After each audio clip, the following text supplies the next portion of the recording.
Mga ka-longshot, nagbabalik ang inyong lingkod, Amazing Fidelis, Mr. Longshot. At ngayong gabi, bibigay ko na sa inyo ang aking mga napili para maswertihan natin para sa karera ng Sabado na magsisimula ng alas 4 ng hapon.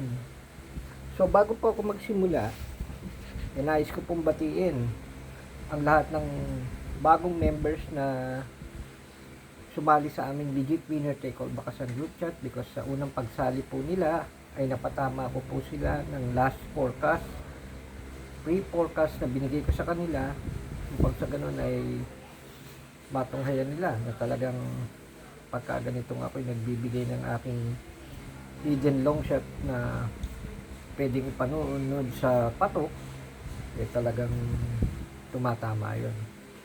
So buti na lang hindi nagpabaya si Houdini at sumigundo pa dun sa sa nalyamadong uno na binigay ko rin, sabi kong papatok, di ba? So sa mga nanood, as I've said, hindi ako nagbibigay ng marami, pero bibigyan ko ulit kayo ngayon kung sino yung mga top choices ko. At the same time, mga long shot, syempre, I'm inviting you all, mag-message kayo sa akin sa Facebook. So i-search nyo Dagunan Fidelis upang sa ganon makasali na rin kayo sa aming Legit Winner Take All Bakasan group chat. Nang sa ganun, makuha nyo, no? Yung mga hidden long shots na sinasama ko sa aming Legit Winner Take All Bakasan. So, batiin ko lang yung mga no?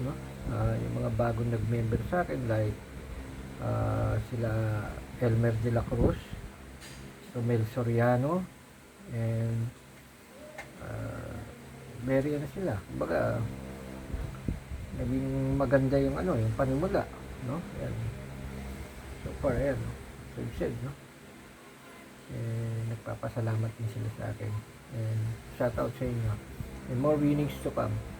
And ito na ngayon yung aking napili, and again, bago ako mag-start, I'm inviting you all, search nyo lang sa Facebook Dagunan Fidelis.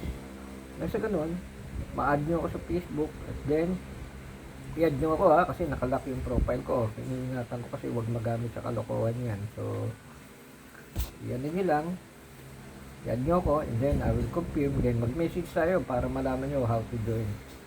So ito na yung aking unang pili para sa race 1. Maganda tong tinakbo nitong nakaraan. Pinalo na nito yung Iron Edge, si Pasenyenyo, numero 4, race 1. Yan lang ibibigay ko sa inyo, pero meron akong hidden, may hidden akong analysis long shot dyan. 3-year-old maiden niya, syempre alam kong siya papatok, Pasenyenyo, kasi tinalo si Iron Edge. Pero yung panonood ko dyan, syempre message kayo sa akin, at yan nyo ko sa FB Dagunan Fidelis para makasali kayo sa aming Legit Winner Take All Bakasan group chat.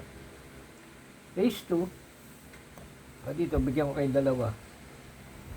Lagay ko silang dalawa na rin ang magbubukbukan dito, yung Star of the Show ni Jimel Paano at saka ni Simon Alphabet, yung numero 4, Emen Gonzales.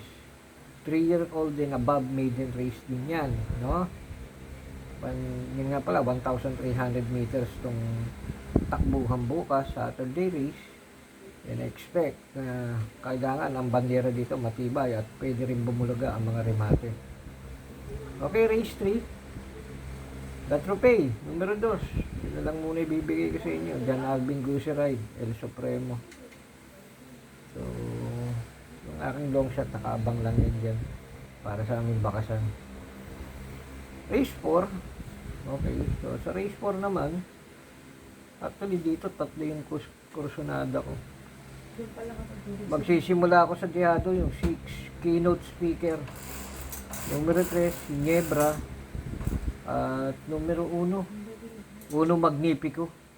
So yun ang ibibigay ko sa inyo, 631 sa race 4. Ito naman sa race 5, maganda rin tong kareran to, pero ibibigay ko sa inyo dito, ito na lang couple entry na guest of honor at saka yung pendant, numero 5. May long shot din dyan, magme-member kayo sa aming Legit Winner Take-All Bakasan Group Chat, meron kayong free pick 5 at free last forecast. Tulad ng binigay ko na pinatama ako sa kanila,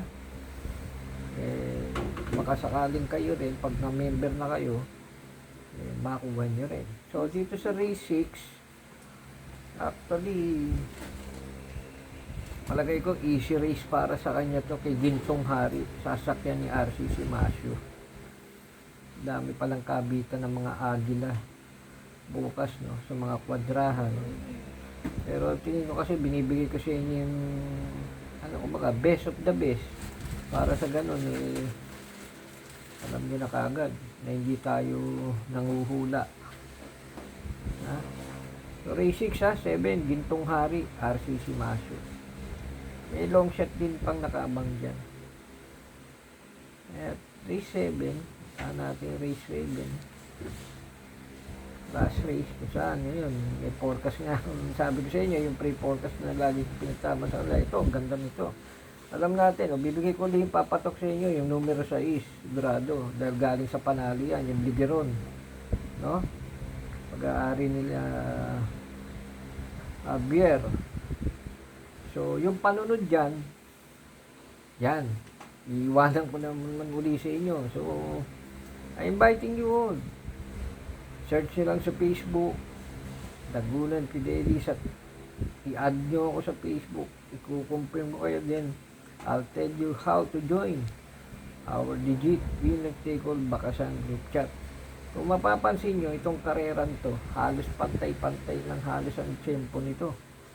At bukod dun yung kaibahan, 1,300 meters. Sa pagkakapaliwanag ko sa inyo, dito, maaaring yung bandera tapusin at may dumating, may sumulpot. Kaya yung mga pandihado kong mga rematista dito, nakaabang.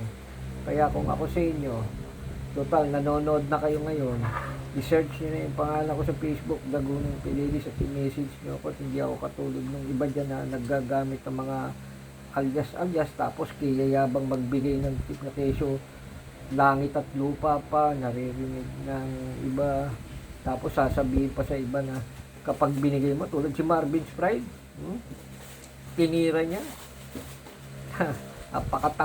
Napakatanga niya.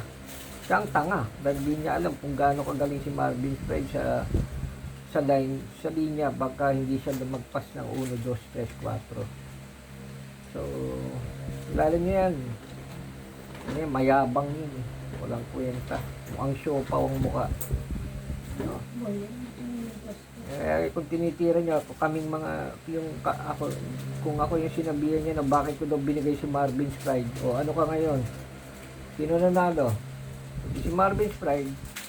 So, yan, parinig ko lang yan. Pero, nonetheless, hindi ko iniintindihan. Pinarinig ko lang sa inyo yan kasi baka nasagasaan nyo rin yung mga binibigay ng tao. Yan yung mga dapat hindi pinapansin dahil nagpapapansin. Ha? Okay? Good luck and happy racing.